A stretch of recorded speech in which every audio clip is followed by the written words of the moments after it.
Hi everyone, this week we're going to talk about cancer treatment.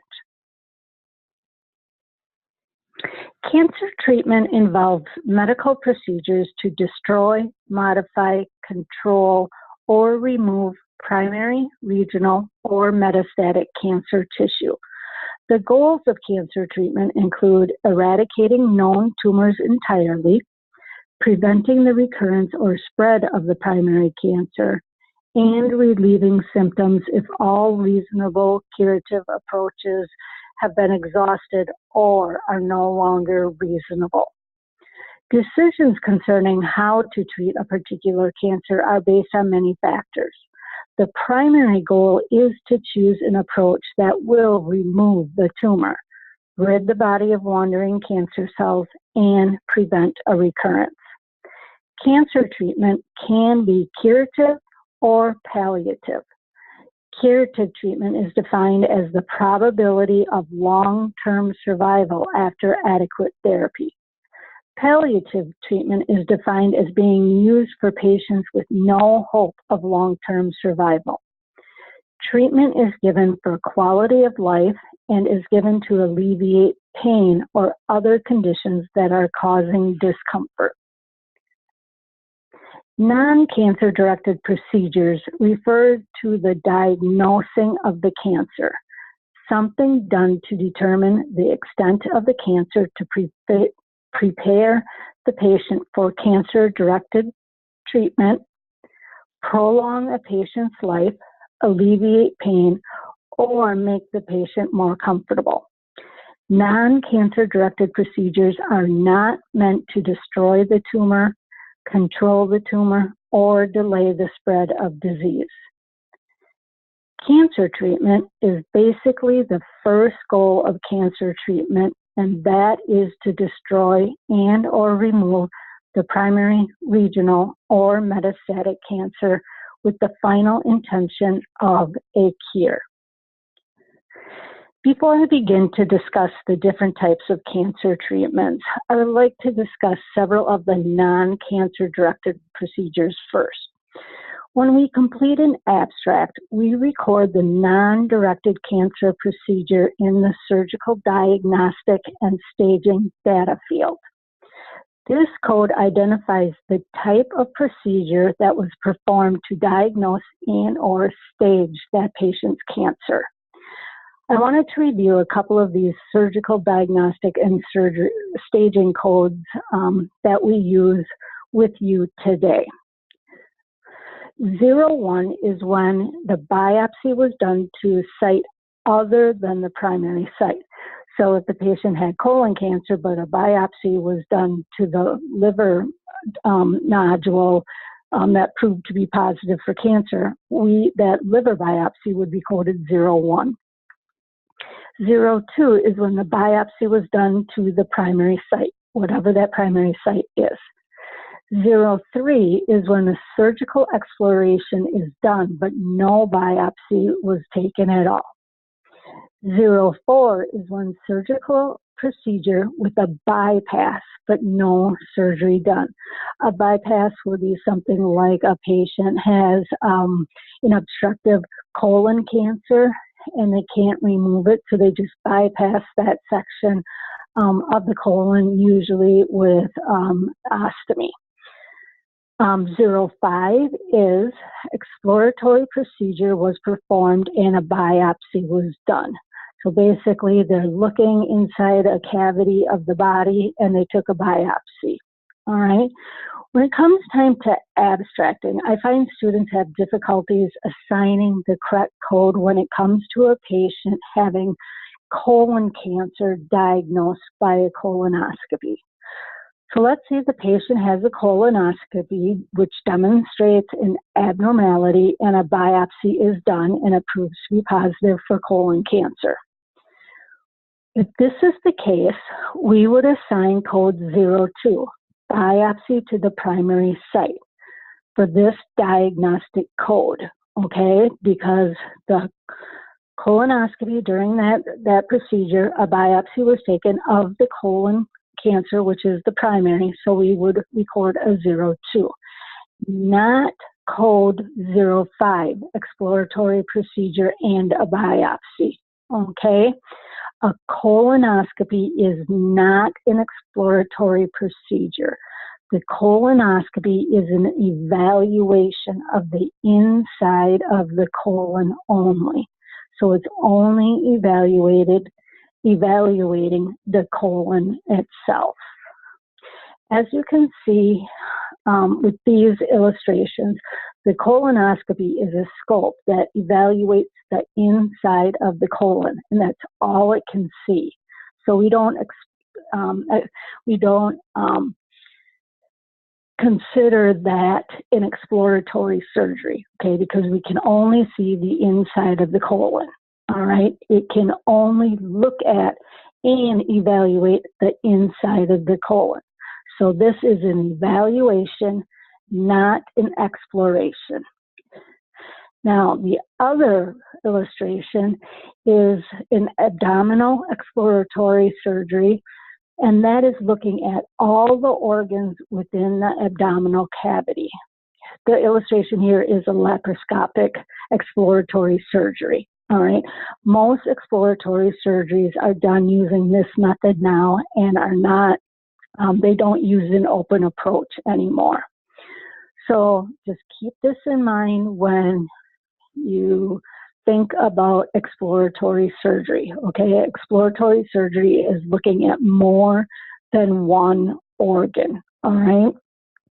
Colonoscopy can only see inside the colon. So hopefully next semester, when you have to assign the surgical diagnostic and staging procedure code for a patient that had a colonoscopy with a positive biopsy, you will remember that a colonoscopy is not an exploratory surgery. It's just an evaluation of the colon. Okay, now on to cancer treatment. There are two types of cancer treatment: first course of treatment and subsequent treatment. First course of treatment includes all methods of treatment recorded in the treatment plan and administered to the patient before disease progression or recurrence. Treatment of a recurrence or progression, also called subsequent treatment, includes all cancer-directed treatments administered after the first course of treatment is completed, stopped, or changed. So if a patient recurs or their disease progresses, the first course of treatment would end. Either they would just stop it and not continue on with treatment, or they would change that treatment. So then that is considered subsequent treatment. Subsequent treatment starts after the first course of treatment has been completed, stopped, or changed. This is important to know since these are both recorded differently in an abstract. It matters whether it's the treatment we're recording is first course of treatment or if it's subsequent treatment. Those treatments are recorded differently. Specific types or modalities of cancer treatment include surgery, radiation, chemotherapy, hormone therapy, immunotherapy, the hematologic transplant, palliative therapy, which is used as for patients with no hope of long-term survival, like I stated earlier. There are many forms of palliative treatment that we will not discuss today, but the aim of palliative treatment is to relieve symptoms caused by the cancer or by the treatment of the cancer. Much of palliative treatment or therapy is for pain, to help relieve the pain those patients are experiencing. And then there's other treatments, which we will talk about a little later in the presentation. There are many different types of surgery for the management of cancer. Diagnostic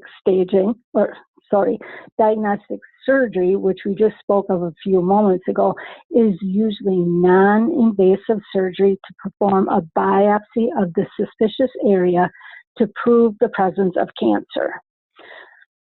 Hence the title or label of diagnostic. A diagnostic surgery can also be considered a staging procedure in which a biopsy of distant lymph nodes or a distant site will be performed to determine the extent of the patient's cancer. These surgeries only remove a piece of tumor to be reviewed by the pathologist. The intent of these procedures are not to remove the entire tumor, just get a piece of it to determine if it's positive for cancer or not. Surgery is most often performed for curative purposes, to remove and destroy all cancer tissue with adequate negative margins, leaving no gross tumor behind. If a patient has an isolated metastatic tumor of a distant site, meaning one metastatic tumor to a distant site, these at times may also be surgically resected with the intent to cure. But this is usually only done if there is one tumor in that distant site. So if a liver had multiple liver metastatic lesions, they would not remove all of them. They would just remove one or possibly two. But if there's more than that, then they would not surgically resect that. Reconstruction surgery is performed to repair the damage done by cancer surgery, such as a mastectomy. Cancer causes pain in patients, which compromises the quality of life for them. So palliative surgery can include stent placement for such things as esophageal or pancreatic cancer to alleviate or prevent obstruction. Bypass surgery can also be performed for these same reasons. Surgery has obviously been the mainstay of cancer treatment for centuries, but as medical science has progressed, surgery has become less invasive. In the past, surgery had almost always involved the surgeon making a large incision to assess the body's organs. However, now there are different approaches in which surgeons can and do perform surgery. An endoscopic approach is when a thin, flexible tube with a video camera is placed through a small incision or natural body opening. The tube has a channel to utilize tiny surgical instruments, which the surgeons uses while viewing the organs on a computer monitor. The laparoscopic surgery, a type of endoscopic surgery, uses a laparoscope, a large fiber optic cable system, which allows viewing the affected area by snaking the cable from a more distant but more easily accessible location of the body. Then there is the newer robotic approach in which a surgeon operates from a console-equipped controllers that maneuver 4 robotic arms. By viewing a high-definition 3D image on the console, the surgeon is able to see the surgical procedure better. This approach offers more precise movement than the traditional laparoscope because the instruments are more like the human hand and are more flexible. So those are the 4 main surgical approaches that we use and record in our abstract. Radiation therapy uses high energy particles or waves such as X-rays, gamma rays, electron beams, or protons to destroy or damage cancer cells. Different methods to deliver radiation therapy include external radiation, also called external beam radiation, which uses a machine that directs high energy rays from outside the body into the tumor. Most people that receive external beam radiation therapy get it over a period of many weeks. Forms of external beam radiation include 3D conformal, IMRT, IORT, IGRT, stereotactic radiosurgery, which really isn't a true surgery, but that's what it's called. And then there are several different types of stereotactic radiation. Then we have the brachytherapy radiation, also known as internal radiation therapy. Different forms of brachytherapy include high-dose rate and low-dose rate. High-dose radiation is delivered through an applicator, and low doses are usually delivered using seeds that are left in place. They're put there and they stay there. They are never removed. Chemotherapy uses chemical agents, anti-cancer or cytotoxic drugs to interact with cancer cells to kill or control the growth of cancer. Chemotherapy is a systemic method of cancer treatment.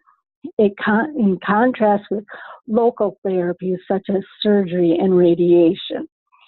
The drugs used in chemotherapy are able to reach more parts of the body.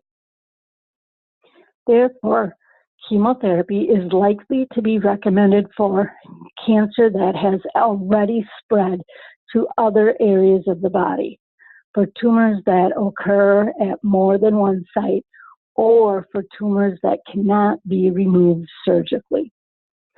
Chemotherapy is given as a neoadjuvant treatment or before surgery if they need the tumor to shrink before the patient can have surgery, or if the surgery would be less morbid if the tumor was smaller. For some cancers, chemotherapy alone can destroy all the cancer cells and cure the cancer, which is considered primary treatment. Most often, though, adjuvant chemotherapy is given after the patient's tumor has been surgically removed to destroy any microscopic cancer cells that may be left behind. The purpose of adjuvant chemotherapy is to reduce the risk of recurrence, or in other words, prolonged survival. If cure is not possible, chemotherapy may be given to minimize the discomfort caused by the cancer or slow the progression of the disease to prolong the patient's life. Chemotherapy can be given in multiple ways.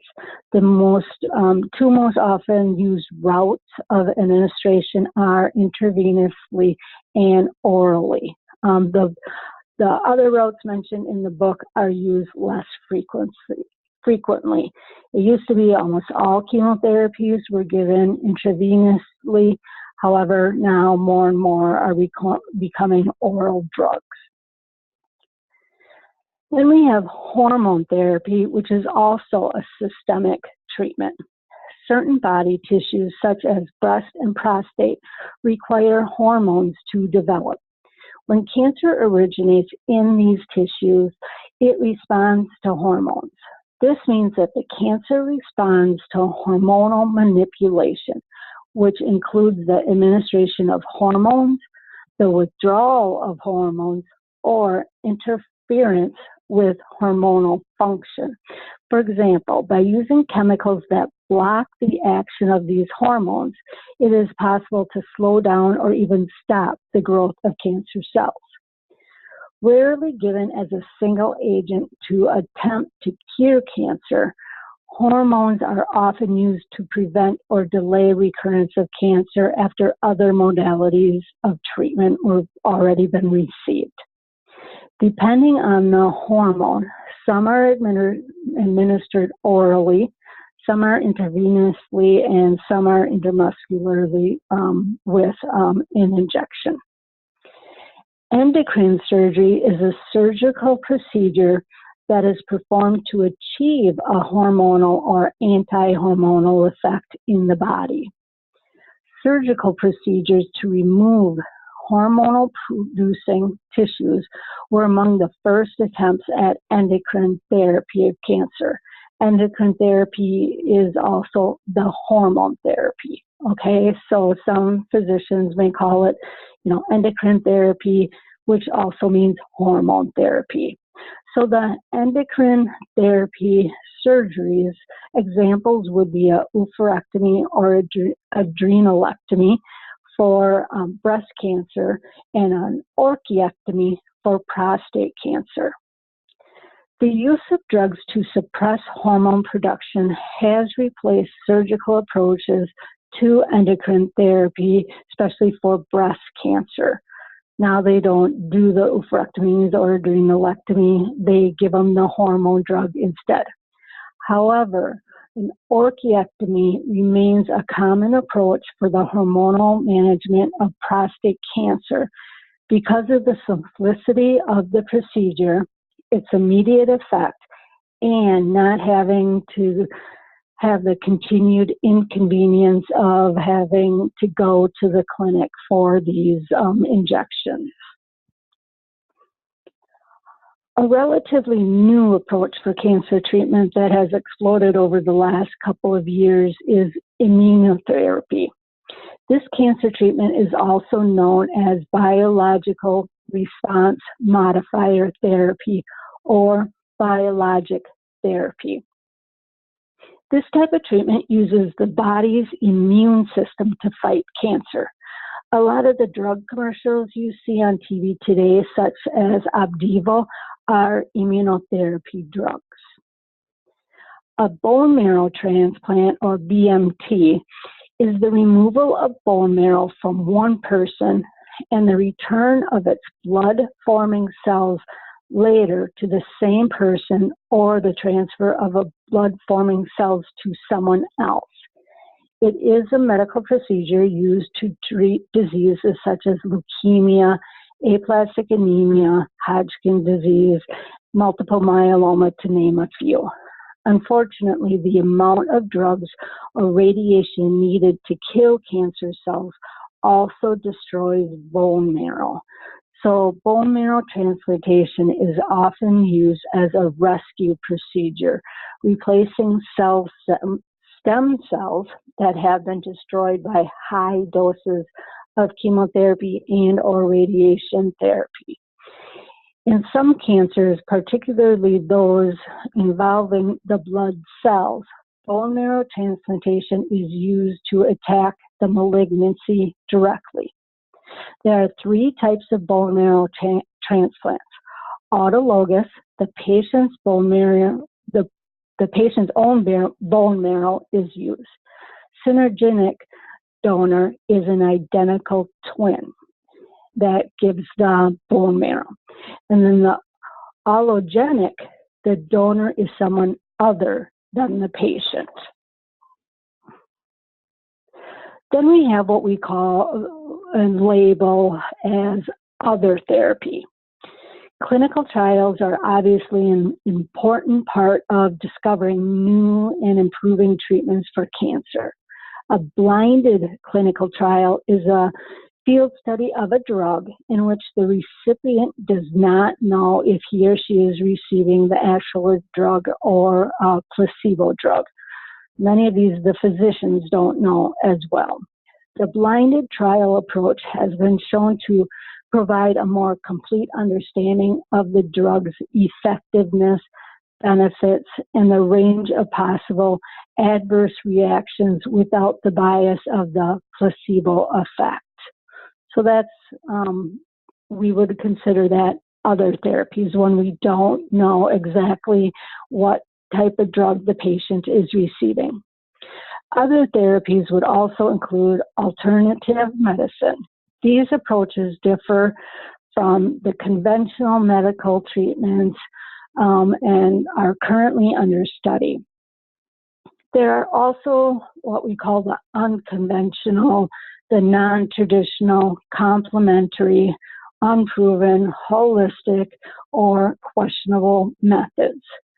Views about alternative cancer therapies vary greatly. Believers have great faith in them, claiming they can do miracles, while non-believers simply dismiss them as medical quackery. Some unconventional therapies are beginning to take their place along conventional treatment. These methods are usually used to improve the quality of the life of that patient during treatment. Several alternative therapies are listed here, but by all means, this is not an all-inclusive list. Now, all of the treatments we discussed today can be used as combined therapy and in different sequences. Also, most of the treatments we spoke about can be used in a palliative way to improve the patient's quality of life, to help with symptoms, especially pain. So that's it today for our cancer treatment. This week, you do have a quiz that will cover weeks 4, 5, and 6 this week. So make sure you do your assignment before you take the quiz. And make sure you use your handouts as your study guides, and you'll do great on the quiz. Hope everyone has a great week. If you have any questions, you know where to find me. Take care.